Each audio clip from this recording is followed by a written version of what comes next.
Next question is, so that the set of three vectors x1 x2 x3 are linearly independent. इस बार dependent नहीं, independent. एक second, इस बार independent proof करना है, ठीक है। तो उसके लिए क्या करना पड़ेगा, पहले लीनियरली डिपेंडेंट कब होगा उसको देखना पड़ेगा। तो लीनियरली डिपेंडेंट कब होगा, जब k1 इसमें मल्टीप्लाई किया जाए x1 के अंदर, k2 मल्टीप्लाई किया जाए x2 के अंदर, और k3 मल्टीप्लाई किया जाए x3 के अंदर, और इनका सम 0 के बराबर आना चाहिए। तो ये क्या होगा, लीनियरली डिपेंडेंट होगा, ठीक है।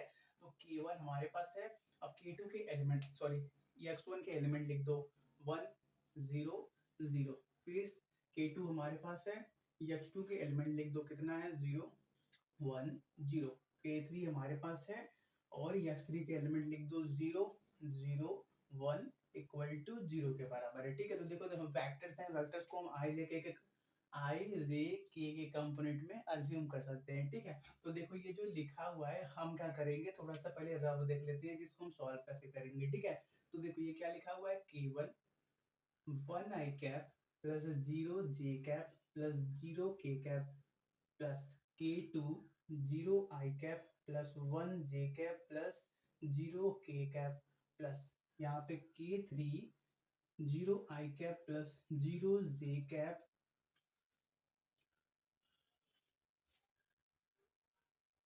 प्लस 0 k कैप लिखा हुआ है, ठीक है। इतना लिखा हुआ है इक्वल टू 0 के बराबर। तो वेक्टर्स को ऐड करना आता है।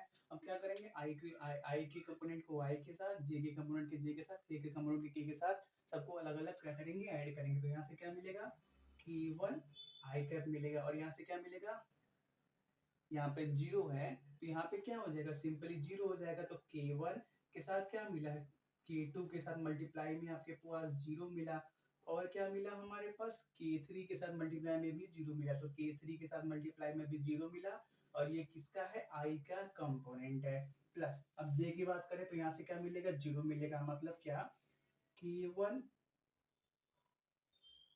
k1 इंटू में 0 मिला। अब यहाँ से बात करें तो यहाँ से कितना मिलेगा, 1 मिलेगा। मतलब क्या, सिंपली k1 मिले, k2 मिलेगा। और बात करें यहाँ से तो यहाँ से भी क्या मिलेगा, j का कंपोनेंट 0 मिलेगा। मतलब क्या, k3 इंटू 0, और क्या ये क्या है, आपके j के कंपोनेंट है। एडिशन करने आता है। आप क्या करें, k का कंपोनेंट की बात करें तो k1 इंटू 0 मिलेगा, k1 इंटू 0। यहाँ से क्या मिलेगा, k2 इंटू 0 मिलेगा, k2 इंटू 0 मिलेगा। यहाँ से क्या मिलेगा, k3 इंटू 1 मिलेगा। तो k3 इंटू में 1, मतलब क्या, सिर्फ k3, और क्या ये क्या है, k के कंपोनेंट है, और ये किसके बराबर है, 0 के बराबर है। तो ये क्या, i का कंपोनेंट, j का कंपोनेंट, k का कंपोनेंट, और वेक्टर फॉर्म में है।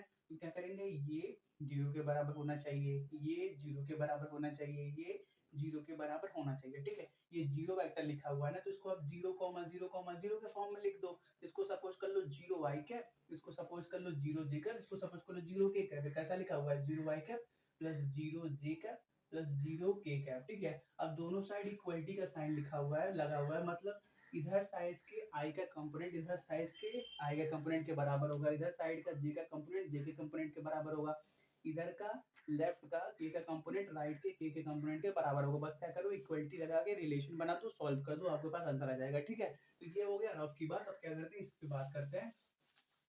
तो इसमें भी क्या करो, पहले i j k के कंपोनेंट को अलग अलग कर लो, ठीक है। तो यहाँ से क्या मिलेगा आपको, k1 मिलेगा यहाँ से, और क्या मिलेगा, यहाँ से क्या मिलेगा, 0 मिलेगा, और यहाँ से क्या मिलेगा, यहाँ से भी 0 मिलेगा। तो k1 मिला, 0 0 मिला, ठीक है।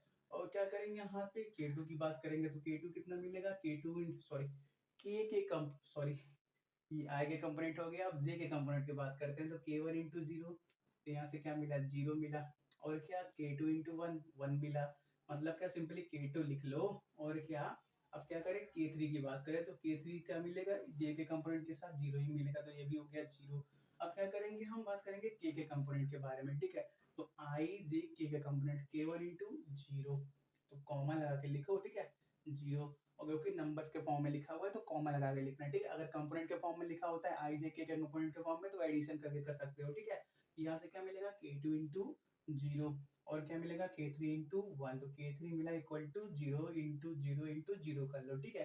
तो हमको क्या मिला, ये k1 0 0 इक्वल टू 0, और क्या 0 k2 0 इक्वल टू 0, और क्या मिला 0 0 K3 इक्वल टू 0 मिला, ठीक है, इतना हमको मिल गया।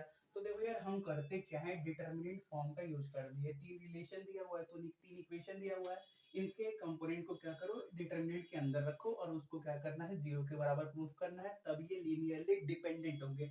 हमको इनके सम का वैल्यू निकालना है तो डिटर्मिनेंट से क्या करेंगे, क्रॉस मल्टीप्लाई करेंगे तो सम का ही ना वैल्यू मिलेगा, तो वो किसके बराबर होना चाहिए, जीरो के बराबर, तो लीनियरली डिपेंडेंट कहलाएंगे, ठीक है। ये क्या लिखा हुआ है, k1 i cap 0 j cap 0 k cap 0 i cap k2 j cap 0 k cap 0 i cap 0 j cap k3 k cap, ठीक है। तो इनके i j के कंपोनेंट को इसमें भरो तो क्या मिलेगा, k1 0 0 0 k2 0 0 0 k3 मिलेगा, ठीक है। अब क्या करो, लाइन कट गया, इसको क्या करो ओपन करो तो कितना मिलेगा, k1 हमारे पास बाहर रहेगा और क्या ये गया k2 k3 मिलेगा, k2 k3 इक्वल टू 0 मिलेगा, ठीक है। तो देखो यार अगर हम बात करें यहाँ पे कि ये 0 के बराबर कब होगा, तो अगर आप क्या करोगे k1 का वैल्यू k2 के बराबर और k2 का वैल्यू k3 के बराबर लोगे, मतलब सभी को 0 के बराबर लोगे, तभी ये क्या होगा आपका 0 इक्वल टू 0 बनेगा। लेकिन कोई भी रिलेशन में कभी भी अगर लीनियरली डिपेंडेंट या लीनियरली इंडिपेंडेंट प्रूव करना है तो आप एक साथ ही जीरो नहीं मान सकते, ठीक है, क्योंकि मान तो आप कुछ भी सकते हो, जैसे जीरो माना वैसे ही कि सबको क्या वन के बराबर मान सकते हो, k1 k2 k3 को अगर वन के बराबर मान लोगे तो ये क्या मिलेगा, वन इक्वल टू जीरो, ये पॉसिबल ही नहीं है, मतलब क्या ये सही बात नहीं है।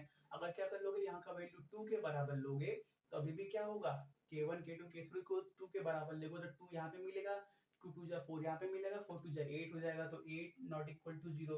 कहने का मतलब ये K one into K two into K three zero के बराबर तभी हो रहा है इफ एंड ओनली इफ जब आपका तीनों क्या जीरो के बराबर है, ठीक है। थोड़ा सा इसको नोट करो, हम स्टेटमेंट लिख देते हैं, ठीक है।